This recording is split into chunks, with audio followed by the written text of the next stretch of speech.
Détour Jésus Christus, loué soit Jésus-Christ, Amen. Vous faites bien de nous écouter sur la radio-télévision Fraternité Bunamuntu sur la 103.1 MHz, modulation des fréquences des 7e de radio diocésaine. Madame, Messieurs, voici les titres du journal. FPS.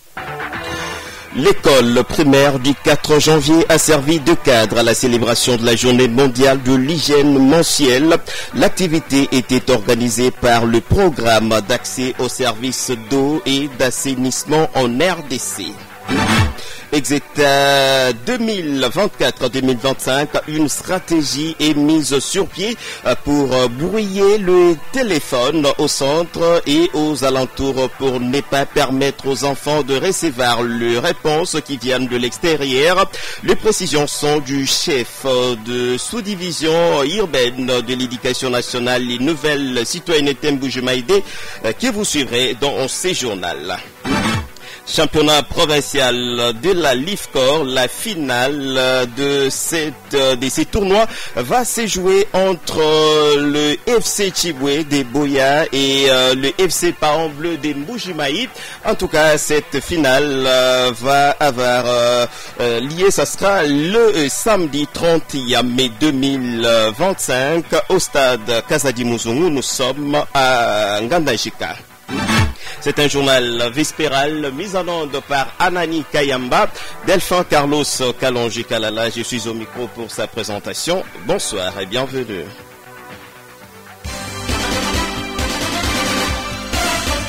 Radio Télé Fraternité, c'est l'actualité à la vitesse du monde. Ouvrons ces journaux par la province. Célébration de la journée mondiale de l'hygiène mensuelle ce mercredi 28 mai 2025 à l'école primaire du 4 janvier. L'activité a été organisée par le programme d'accès aux services d'eau et d'assainissement en RDC, PACA en sigle. Le thème retenu pour cette année est nous devons briser le silence autour de règles mensuelles. Après l'hymne national, la parole a été donnée aux représentants du coordonnateur provincial Jean-Pierre Badibanga, spécialiste en suivi et évaluation. Le ministre provincial de la Santé a ensuite livré sa version de cette journée et a souligné les difficultés rencontrées par les femmes et jeunes filles, particulièrement au Kasaï oriental, en raison des croyances culturelles. Cette journée s'est clôturée dans une ambiance conviviale, laissant un message fort, celui de promouvoir une éducation sans tabou et un accès équitable à l'hygiène pour tous. Pour cette année, une stratégie est mise sur pied pour brouiller le téléphone au centre et aux alentours pour ne pas permettre aux enfants de recevoir les réponses qui viennent d'extérieur. C'est justement par rapport aux exétats de l'année, ou plutôt de l'édition 2024-2025. Précision apportée ce mercredi 28 mai 2025 par le chef de sous-division urbaine de l'éducation nationale et nouvelle citoyenneté Mbujemaï 2, Jean-Paul Ntambwe Kassanzou. Celui-ci plutôt il pense que tout est déjà mis en œuvre pour empêcher la tricherie dans le centre d'examen. On l'écoute au micro de votre radio. Comme vous le savez, il a toujours été demandé aux élèves finalistes de ne pas amener leur téléphone au centre des passations de l'examen d'État. Mais malheureusement, il s'est fait que par malice, par certaines stratégies, ils parviennent toujours à franchir les caps et introduire leur téléphone au centre. Mais pour cette année, je confirme l'information selon laquelle la stratégie est mise sur pied pour brouiller les téléphones au centre et dans les alentours du centre pour ne pas permettre aux enfants de recevoir les réponses qui viennent de l'extérieur du centre.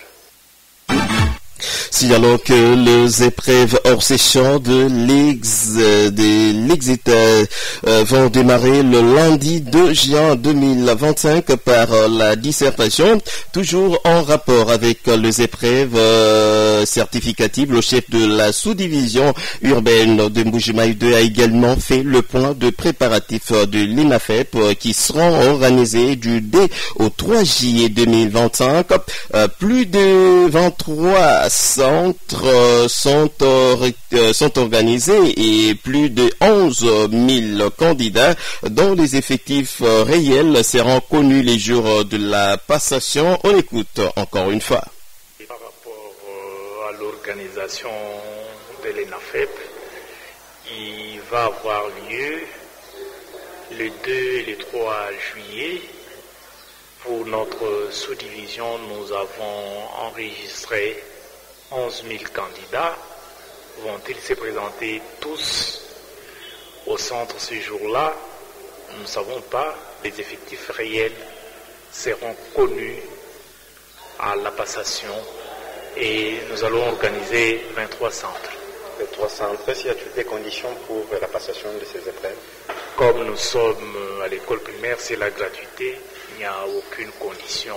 Il faut avoir suivi les cours et venir se présenter au centre. Il n'y aura aucune condition. Tout à fait autre chose dans ce journal. Fini la récréation de la tracasserie routière. C'est ce qui ressort d'une parade hebdomadaire de ce mercredi 28 mai 2025 destinée à la sensibilisation de PCR sur l'importance de la sécurité routière. Lors de cette parade dirigée par le commissaire supérieur adjoint de la police de circulation routière PCR Kassai-Oriental, Major Félix Mukuna Kayembe a demandé à tout commandant que la situation de la tracasserie en Mbujimaï ne soit plus entendue et aussi le respect de droits humains en interpellant les usagers avec professionnalisme. Vous suivrez Major Mukuna dans nos prochaines éditions d'information. Il a aussi rappelé les objectifs de la PCR. Le premier objectif qui est de faire exécuter les lois et de règlements y afférents en épinglant les premiers règlements, les codes de la route et l'élément de la PCR, ou plutôt l'élément que le PCR ou la PCR doit faire de sorte qu'il soit respecté.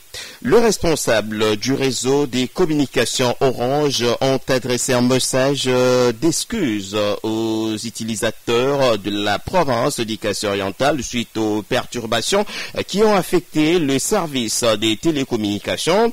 Dans un message, la direction d'Orange a exprimé ce regret pour ce désagrément. Il est ainsi libellé, chers clients Orange, vous présente toutes ces excuses pour les perturbations actuelles du réseau et les désagréments causés. Nos équipes sont à pied d'œuvre pour le rétablissement le plus tôt possible. Merci pour votre compréhension. Et le dernier virage en province, la Fondation internationale pour le système électoraux, IFES, a procédé hier mardi au lancement officiel de la mise en œuvre de plans d'action individuels de femmes leaders du gouvernement Chet-Led. La cérémonie était présidée par le ministre provincial des Infrastructures en présence d'une centaine de participants, dont les représentants de la société civile, les délégués de la CENI, les femmes handicapées et autochtones. C'est un reportage signé Sabah Misaka Bumboui. Dans le cadre de son projet IFES Ndeke visant à renforcer le leadership féminin, 20 femmes bénéficiaires du programme Chirils vont bénéficier de l'appui financier des FCDO afin de mettre en œuvre leur plan d'action individuel tout au long de ces mois de juin 2025.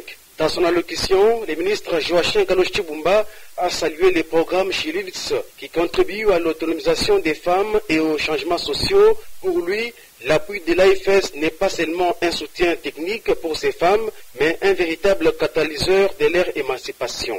Je tiens à saluer le travail remarquable de l'AFS pour la rigueur, la continuité et l'accompagnement constant tout au long de ce parcours. Il ne s'agit pas simplement d'un appui technique, C'est un investissement dans la dignité, la compétence et le potentiel des femmes congolaises. Ce programme profondément aligné dans la vision du président de la République, son Excellence Félix Antoine Tshisekedi Tshilombo, en sa qualité de champion de la masculinité positive, le chef de l'État œuvre sans relâche pour l'émancipation politique des femmes et leur pleine représentation dans les sphères de décision.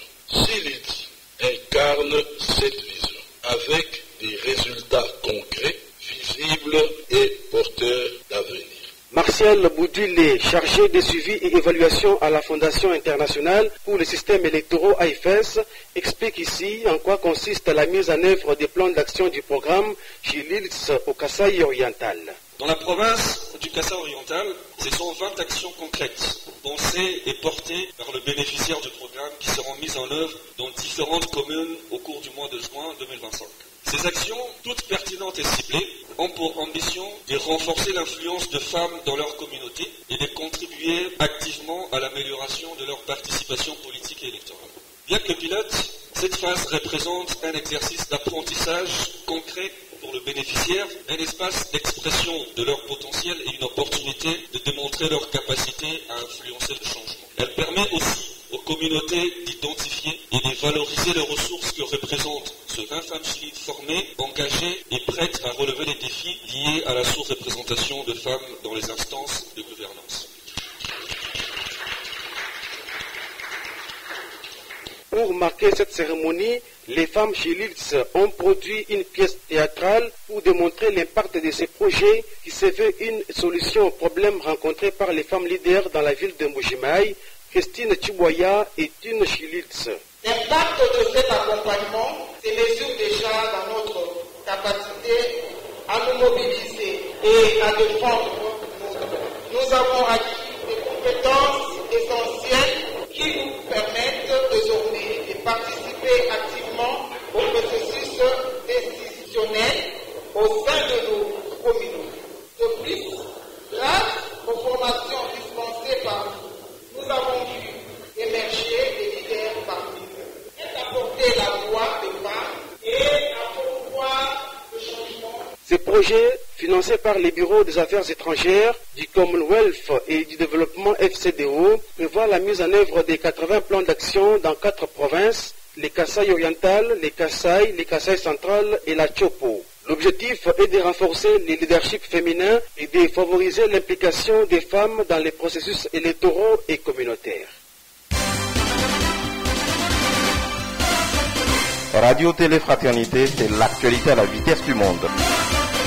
L'actualité au plan pays à présent, rendons-nous à Lomami où l'Assemblée provinciale de la Lomami a officiellement annoncé l'élection de nouveaux vice-présidents pour ce jeudi 29 mai 2025.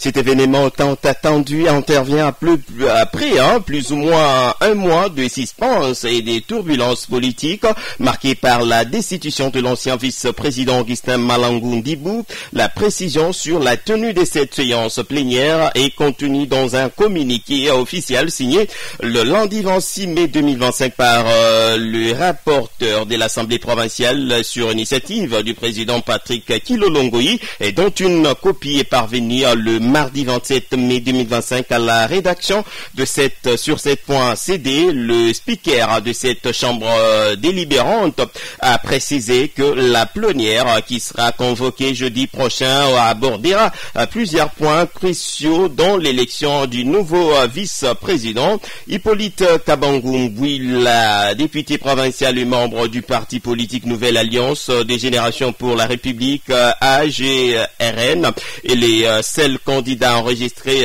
jusque-là. Le retour des 4 membres du bureau de l'Assemblée provinciale qui avaient récemment été invités à Kinshasa par le vice-premier ministre en charge de l'intérieur marque un tournant dans la réorganisation et institutionnelle.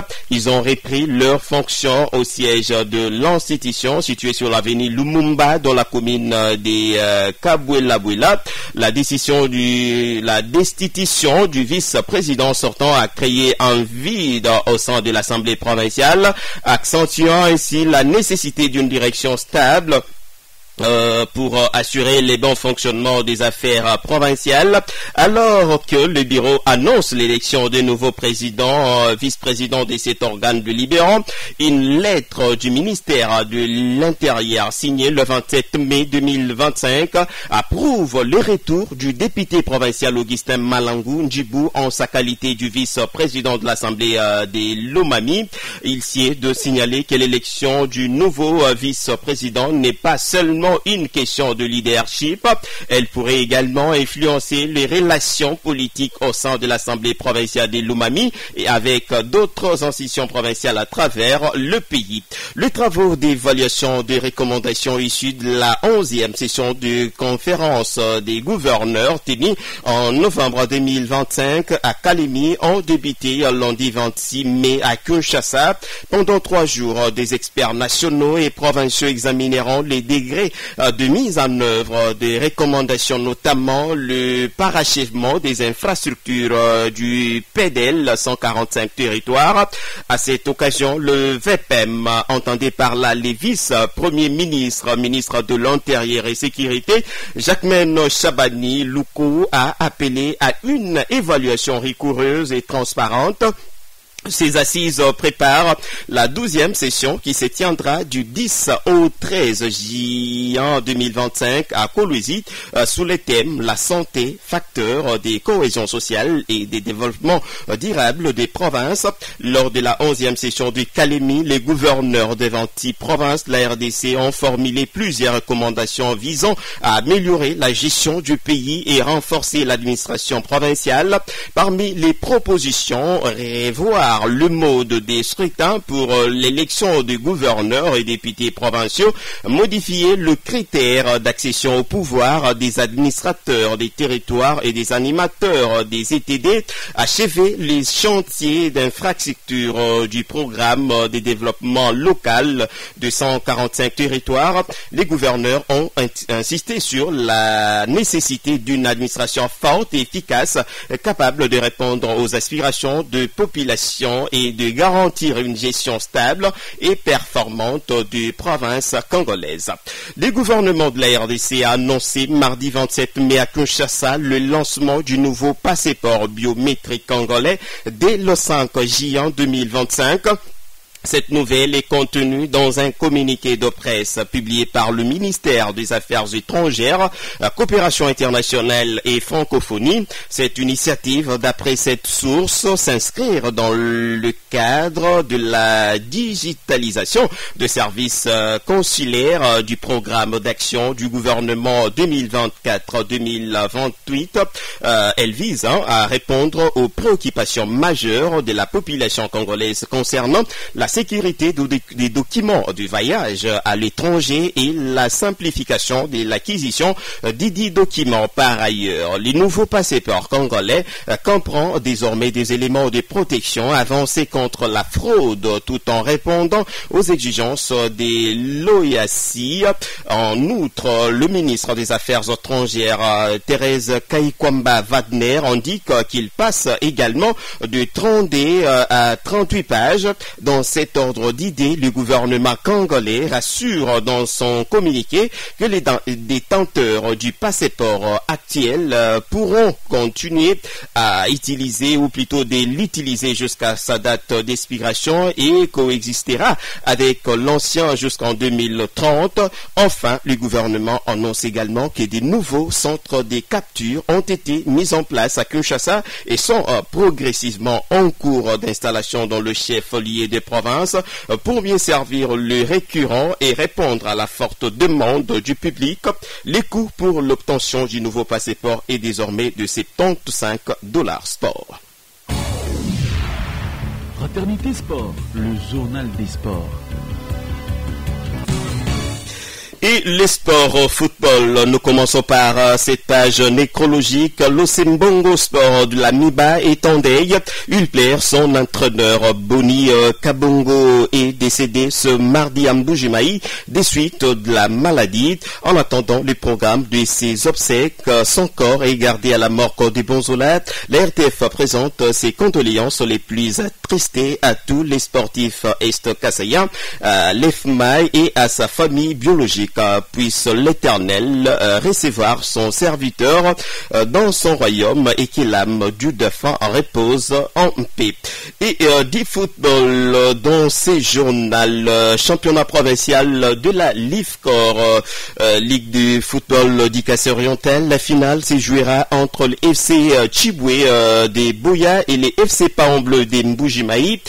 C'est l'équipe de Paon Bleu s'est qualifiée ce mercredi, c'est après cette rencontre qui s'est jouée entre qu'il a opposé au FC Lumumba Sport de Lodia. Après 90 minutes, le score était des Eurobites partout. L'équipe de Mbujimayi s'est qualifiée à la séance de tir au but 9 contre 8. Ainsi, l'équipe de Mbujimayi Paomblé, équipe chère à Willy Kabwika, va justement jouer la finale. Ça sera le samedi 31 mai 2025 au stade Kazadi Muzungu de Nganda Njika. Et là, l'équipe affrontera FC Chibwe des Boya, tombeur du FC Mobile de Nganda Njika, en but à 0. Et du côté de la Linafoot, il y a eu 3 rencontres qui se sont jouées ce mercredi sur différents stades. C'est pour le compte de la phase de play-off. D'abord, Vita Club de Kinshasa et Don Bosco ont fait jeu égal des 0 buts partout. C'était au stade des Martyrs de la Pentecôte de Kinshasa et à Lubumbashi. Il y a eu cette rencontre qui a opposé Lupopo à Simba FC des Kolwezi. Score à l'arrivée en but à 0 en faveur du Lupopo. Et l'autre rencontre qui a opposé Sa Majesté Sangabalinde au Daring Club Motema Pembe a tourné à l'avantage du Daring Club Motema Pembe 0 contre 1.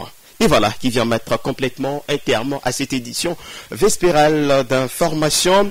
Une édition qui a été réalisée grâce au concours et technique de Amani Kayamba. Delphin Carlos Kalonji Kalala, j'étais au micro pour sa présentation. Restez branchés pour la suite de notre programme.